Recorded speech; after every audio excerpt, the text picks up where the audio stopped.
Alright, welcome back to another video on the channel. In today's video, I'm going to be showing you guys the process of lubing all the switches in my Asceni or GK61. I'll also be showing you guys a few mods for this keyboard as well to help with the rattling and noise. But before we get too far into today's video, if you guys haven't already liked and subscribed to the channel, make sure to go ahead and do so. I'm actually going to be switching out this all plastic case that you guys see is in here. I'm actually going to be switching this case out with a full aluminum case to give it a little bit better of a sound and feel. So make sure you guys are subscribed and you have notifications on so you know when that video goes live. I'm actually super excited for that mod. I think that's going to take this keyboard to the next level. Also, I will definitely have lubed versus unlubed typing tests. I will try to leave a timestamp in the description for when that is, but I would highly recommend you guys watch the rest of this video because I have some other mods that I think will actually help this keyboard out a lot. Alright, so first of all, I have Krytox 205G0 that I actually got from 1UP Keyboards. I'll leave a link in the description to where I got this personally if you guys can't find it in stock. It did take about 3 months to get here, actually probably like 2.5. So you should either get this from a website where you can pay for faster shipping or just make sure to expect that it is like a 2 to 3 month wait for this. Shipping has been taking forever for everything. So over a 2 or 3 day process, because lubing switches is, oh my god, a huge process, I finally finished lubing all the switches, putting all the switches back in, putting all the keycaps back on, and this is the final product. I'll give you guys a quick typing test right now.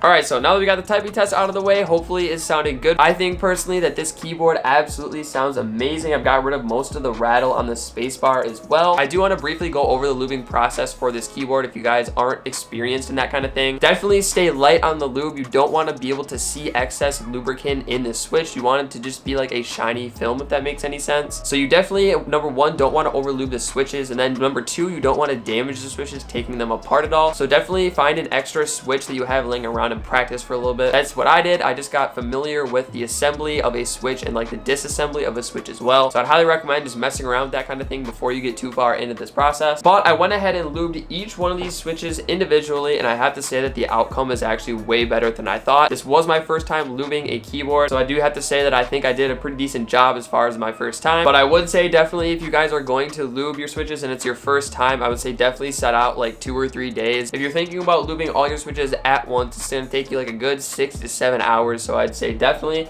like span it over a couple days like I did. So I would say that yes, it takes a while, but I'd say 100% it is definitely worth it. I'd say lubing the switches changed the feel, changed the sound, changed everything of this keyboard, and I honestly think it did change for the better. So I do want to get into a couple other mods that I did on this keyboard. Let me actually take the spacebar off and show you guys quick.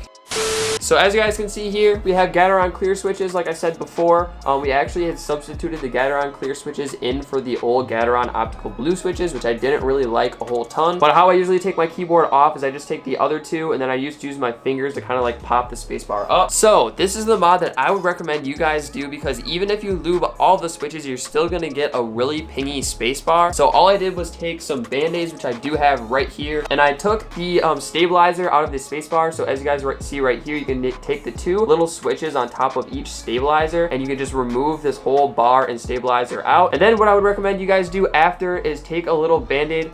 Yo, cat, can you get off my desk? All right, so as I was saying before, take a little band-aid, cut a little section of the adhesive off, and just stick it underneath this stabilizer in that square shape, like right underneath the plate. And I did that on both sides, and what that does is then when that stabilizer bottoms out, it's actually going to hit that PCB underneath, so it's going to be a little bit pingy. And if you take that band-aid and stick it underneath in the same shape, that stabilizer is now going to hit the band-aid, so you will remove like literally most of the ping from the spacebar. So yes, Definitely still a little bit pingy, but I would say that it's probably the best mod you can do to get rid of most of the rattle you get from the spacebar. It literally took me like 5 minutes, so I would highly recommend doing it to your 60%. So to finish off this video, yes, I would say it is worth it to go ahead and lube all your switches. Just remember that this is a GK61/Asceni 60%, so all of these switches that you guys are gonna need for this keyboard are all optical switches, so just make sure that you're buying the right switch for this keyboard. I have a full video, toss a little card up here, on me removing all the switches and putting new switches in, and in that video I had the links for all of the optical switches that I bought for this keyboard. If you guys do want to check that out and you're curious, make sure to click that link up there. But this keyboard has so much capability as far as modding and just customizing it to the way that you like, and I think it's absolutely amazing. I also have a full review on this keyboard. If you guys did want to check something like that out, I will leave a card up for that as well. I'll leave you guys with another sound test at the end of this video. I hope you guys enjoyed this video. If you guys liked, make sure to leave a like, make sure to subscribe, make sure to turn the notifications on, all that cool stuff. And yeah, I'll catch you guys in the next video on the channel.